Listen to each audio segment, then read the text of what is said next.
Remue ménage.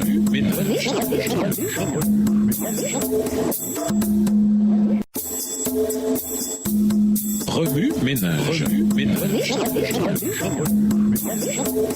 Bienvenue dans votre émission Remue ménage. Noire leçon de jeudi. S'impliquer. Mettez-les immédiatement au travail. Si nous voulons embrasser le champ d'action de l'éducation, nous devons considérer la nature de l'homme, ainsi que l'intention de Dieu en le créant. Nous devons aussi tenir compte du bouleversement que la connaissance du mal entraîna dans la condition humaine et le plan que Dieu conçut pour, malgré cela, accomplir son glorieux projet dans l'éducation de l'humanité. Quand Adam sortit des mains de son Créateur, il lui ressemblait physiquement, mentalement et spirituellement. Dieu créa l'homme à son image. Genèse 1, le verset 27. Le dessein de Dieu était que l'homme lui ressemble toujours plus à mesure qu'il avancerait dans la vie. Mieux encore, il reflèterait la gloire du Créateur. Toutes ses facultés pouvaient se développer. Leur capacité et vigueur s'accroîtraient sans limite. De vastes et glorieux champs d'études et de recherche immenses s'offraient à elle. Les mystères de l'univers visible, les merveilles de celui dont la science est parfaite. Job 37, le verset 16. Invitaient l'homme à l'étude. Cet homme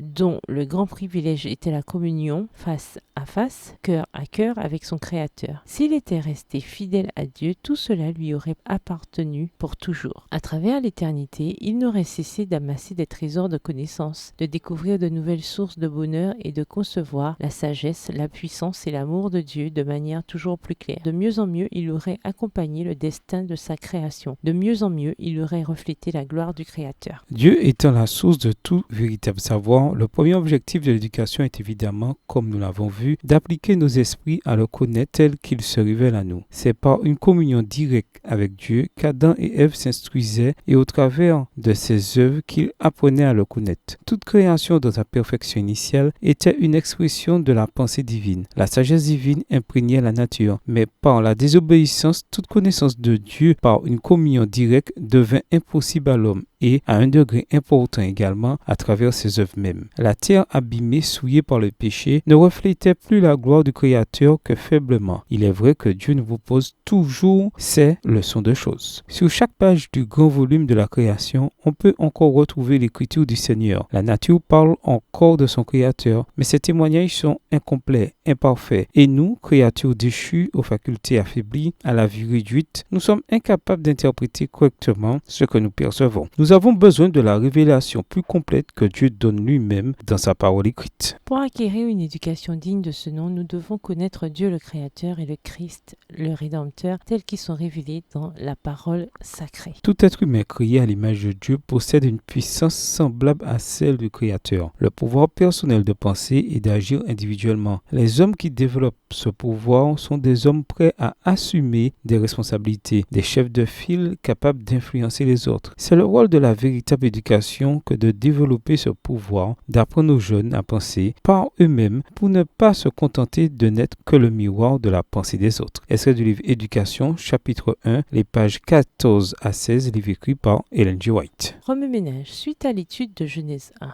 en quoi ce chapitre s'applique-t-il dans votre vie? En vous basant sur les principes de la création, quelles sont les applications pratiques que vous pouvez faire dans la société? Révisez le verset à mémoriser. En quoi s'applique-t-il à votre vie cette semaine? Au revoir. Et à demain si Dieu veut. Remue ménage.